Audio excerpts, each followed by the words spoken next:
Ó, é, essa é a implementação do algoritmo de rotulação da matéria de processamento de imagens da professora Glenda, na UFT. O trabalho foi feito em dupla por Gabriel Borges Araújo e Carlos Emanuel Barbosa Bueno. E agora eu vou estar apresentando o código para a professora.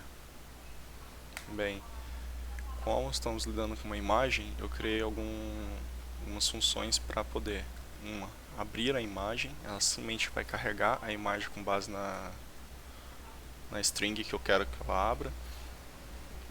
Nessa segunda função eu vou binarizar a imagem, porque o método de rotulação pede que a imagem já esteja binarizada. Então eu atribuo um alcance da imagem, onde se for menor do que 127 eu atribuo preto e se for maior eu atribuo branco. Basicamente o código só define o pixel da cor branco e preto e faz a alteração dentro de uma imagem auxiliar, que depois posso retornar para a próxima função, que converte essa imagem em uma matriz de pixels, onde fica mais fácil de eu manipular esses dados. Basicamente aqui eu só vou pegar essa imagem e tornar ela uma matriz de pixels. Ou seja, eu só recebo o RGB dela com o tamanho sem passar nenhuma máscara de cor. E depois disso eu me retorno essa matriz. E aqui eu entro no método de rotulação. O método de rotulação, eu vou receber uma matriz binária, que é a matriz de bits que a gente já pegou da imagem binarizada, passou para a função que transforma a imagem numa matriz, e agora a gente tem esse valor, que é essa matriz que a gente vai receber como parâmetro. Aqui eu vou criar uma segunda matriz, que é simplesmente para guardar os rótulos que a gente vai atribuir em cada label dos pixels da imagem. Então eu crio uma do mesmo tamanho da imagem, que simplesmente eu vou percorrer nas mesmas posições atribuindo o label. E aqui eu dou um rótulo inicial, como por exemplo aqui eu coloquei A, mas aqui a gente pode estar implementando uma função mais complexa para poder gerar IDs dentro desses rótulos. E aqui embaixo eu estou pegando as cores preto e branco e só estou convertendo elas em 0 e 1 dentro da matriz. Isso aqui funciona simplesmente para poder fazer a leitura e comparar os labels. Poderia estar utilizando diretamente a cor do branco e do preto lá, que seria -1 e menos 17.000, alguma coisa que a própria linguagem nos fornece. Mas aqui eu prefiro somente multiplicar isso por -1 para ficar positivo, e os que forem maior que 127 eu deixo como preto, e os que for menores eu deixo como branco. Ao contrário, na verdade. E aqui embaixo a gente entra no laço, vai percorrer toda a nossa matriz binária e vai fazendo as comparações conforme o algoritmo pede. Se a posição for 0, eu não entro nesse laço, então eu já caio direto para a próxima. O laço já me roda. Se for 1, ok, a gente vai entrar nesse try catch, que é simplesmente para tratar uma exceção caso pegue uma posição fora da matriz. E aqui nele já tem um if. Esse primeiro if verifica se o R e o S da posição que a gente está, que no caso é IJ, é igual a 0. Se for, a gente vai criar um novo rótulo, ou seja, a gente vai pegar a matriz de rótulo, vai colocar aquele char numa string, num vetor, uma matriz de strings, e depois a gente incrementa o rótulo para gerar um novo rótulo para o próximo label que vier como nulo, não tiver nada nele.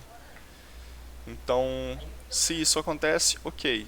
Se aí já vem para o próximo teste. Se uma dessas posições R ou S é igual a 1, então a gente testa qual delas que é igual a 1. Se a primeira, se R for igual a 1, a gente atribui o rótulo igual de R. Se for S, a gente atribui o rótulo como igual de S. Já na parte aqui embaixo tem um outro if que verifica se os dois são 1, se R e S são igual a 1, e se eles são iguais. Se são iguais, eu simplesmente só atribuo o mesmo rótulo para o meu pixel que eu estou verificando no momento, que é o PJ. Se não, se são iguais a 1, porém então, tem rótulos diferentes, aqui a gente já faz uma verificação dentro da matriz de rótulos, Então, nisso eu tenho que verificar se algum deles está fora da matriz, se são diferentes de null. E se caso aconteça, a gente vai dar print como label equivalente. A gente vai dar a equivalência entre R e S e vai atribuir, já substituindo, para não ter que rodar de novo a matriz substituindo labels iguais, a gente já substitui no momento que está fazendo a rotulação. Então ele já me pega a posição R e já me atribui como a posição S, e a mesma coisa da S como a R, e depois pega na nossa posição P, ou no caso o IJ, que é o pixel que a gente está trabalhando, e já atribui ele como valor do label que a gente tem dos R e S. E isso a gente já tem o try. E aqui no cat a gente tem uma exceção, simplesmente que se a gente pega um valor, por exemplo, menor que zero, de I ou J, que é o que está rodando o nosso laço, é simplesmente para pegar, se caso uma posição estourar nossa matriz, se pegar um valor menor que ela, então a gente atribui que aquela posição ali como se fosse zero. Então se o pixel é 1 naquele local, mas o R e o S dele é como null, porque está fora do vetor, então eu já conto como se fosse 0 e 0, e aí a gente faz a mesma seção como lá no início do nosso laço. E nisso a gente finaliza o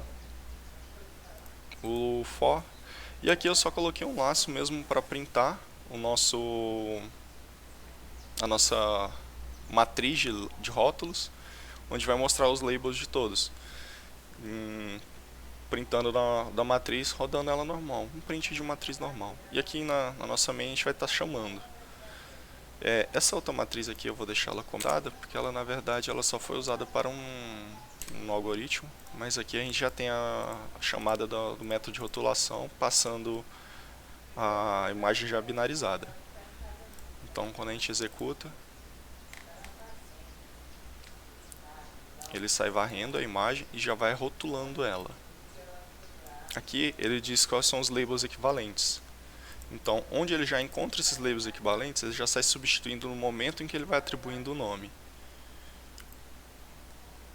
Por exemplo, o B aqui era igual a C. Quando a gente faz a substituição depois, essa parte de baixo aqui dos pixels, eles já são atribuídos como C, depois D, e assim vai. Com a substituição já direta no método que rotula, a gente já faz a substituição direta aqui. Mesma coisa com outros pixels. E aqui a gente tem uma matriz com os labels.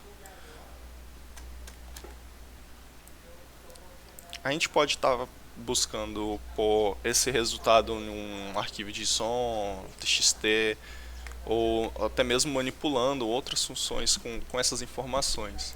Porque basicamente a gente só tem uma matriz que está armazenando todos esses rótulos de pixel a pixel. Então nisso a gente monta um objeto dentro da imagem com todo o objeto com seus pixels correspondentes, tendo o rótulo daquela posição, assim como o algoritmo pede. No demais é isso, o algoritmo está implementado. Alguma observação, só mandar um e-mail.